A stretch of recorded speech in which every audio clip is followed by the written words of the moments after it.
লন্ডনে প্যালেস্টাইন অ্যাকশনের সমর্থনে এক বিশাল বিক্ষোভে মেট্রোপলিটন পুলিশ অন্তত 466 জনকে গ্রেফতার করেছে। সম্প্রতি ব্রিটিশ সরকার প্যালেস্টাইন অ্যাকশনকে হিসেবে ঘোষণা করার পর এই গ্রেফতারের ঘটনা ঘটে, যা মত প্রকাশের স্বাধীনতা এবং শান্তিপূর্ণ সমাবেশের অধিকার নিয়ে গুরুতর প্রশ্ন তুলেছে। 9 অগস্ট শনিবার লন্ডনের পার্লামেন্ট স্কোয়ারে অনুষ্ঠিত এই প্রতিবাদ কর্মসূচি থেকে রাত 9টা পর্যন্ত ব্যাপক গ্রেফতার অভিযান চালানো হয়। পুলিশের ভাষ্যমতে বিক্ষোভকারীরা প্যালেস্টাইন অ্যাকশনকে সমর্থন জানানোর জন্য আটক হয়েছেন। এই গ্রেফতারের ঘটনায় রাজনৈতিক ও মানবাধিকার সংস্থাগুলোর মধ্যে তীব্র প্রতিক্রিয়া সৃষ্টি হয়েছে। অ্যামনেস্টি ইন্টারন্যাশনাল যুক্তরাজ্যের পক্ষ থেকে বলা হয়েছে, শান্তিপূর্ণ বিক্ষোভকারীদের এভাবে আটক করা মত প্রকাশের স্বাধীনতা ও সমাবেশের অধিকার সম্পর্কিত আন্তর্জাতিক আইনগুলোর স্পষ্ট লঙ্ঘন।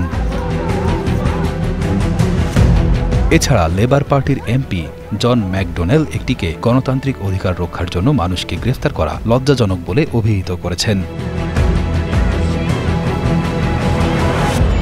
সামাজিক যোগাযোগ মাধ্যমে ছড়িয়ে পড়া ভিডিও এবং ছবিগুলোতে দেখা যায় বিক্ষোভকারীরা আমি বিরোধী, আমি প্যালেস্টাইন অ্যাকশনকে সমর্থন করি লেখা প্ল্যাকার্ড হাতে শান্তিপূর্ণভাবে বসে প্রতিবাদ করছেন। আয়োজক সংগঠন ডিফেন্ড আওয়ার জুরিস জানিয়েছে, এই প্রতিবাদ কর্মসূচির মূল উদ্দেশ্য ছিল গাজায় ইসরায়েলি এবং প্যালেস্টাইন অ্যাকশনের উপর ব্রিটিশ সরকারের নিষেধাজ্ঞা উভয়ের প্রতিবাদ জানানো। যুক্তরাজ্যের অ্যাক্ট 2000 অনুযায়ী প্যালেস্টাইন অ্যাকশনের সদস্যপদ নেওয়া বা সমর্থন করা এখন একটি ফৌজদারি অপরাধ। এর জন্য সর্বোচ্চ 14 বছরের কারাদণ্ডের বিধান রয়েছে। আল জাজিরার সাংবাদিক সোনিয়া গালেগোভ জানিয়েছেন, শুধুমাত্র আমি প্যালেস্টাইন অ্যাকশনকে সমর্থন করি লেখা টি শার্ট পরা বা প্ল্যাকার্ড হাতে রাখার জন্য মানুষকে গ্রেফতার করা হচ্ছে। গ্রেফতারকৃতদের মধ্যে প্রবীণ নাগরিক, শিক্ষাবিদ এবং পূর্বেও আটক হওয়া বিক্ষোভকারীরা রয়েছেন।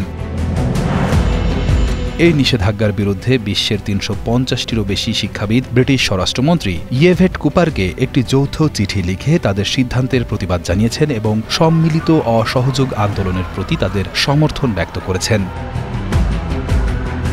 প্যালেস্টাইন অ্যাকশন হল একটি আন্দোলনকারী গোষ্ঠী যারা দীর্ঘকাল ধরে যুক্তরাজ্যে ইসরায়েল সম্পর্কিত বিভিন্ন কোম্পানির বিরুদ্ধে প্রতিবাদ করে আসছে। তাদের কর্মপদ্ধতির মধ্যে রয়েছে রং ছিটানো, অফিসের প্রবেশপথ বন্ধ করে দেওয়া এবং সরঞ্জাম ক্ষতিগ্রস্ত করা। উদাহরণস্বরূপ বলা যায়, জুন মাসে তারা ব্রিজ নর্টন সামরিক ঘাঁটিতে প্রবেশ করে 2টি এয়ারবাস ভয়েজার বিমান ক্ষতিগ্রস্ত করে। তাদের দাবি, এই বিমানগুলো ইসরায়েলি যুদ্ধবিমানকে জ্বালানি সরবরাহ করতে ব্যবহৃত হয়।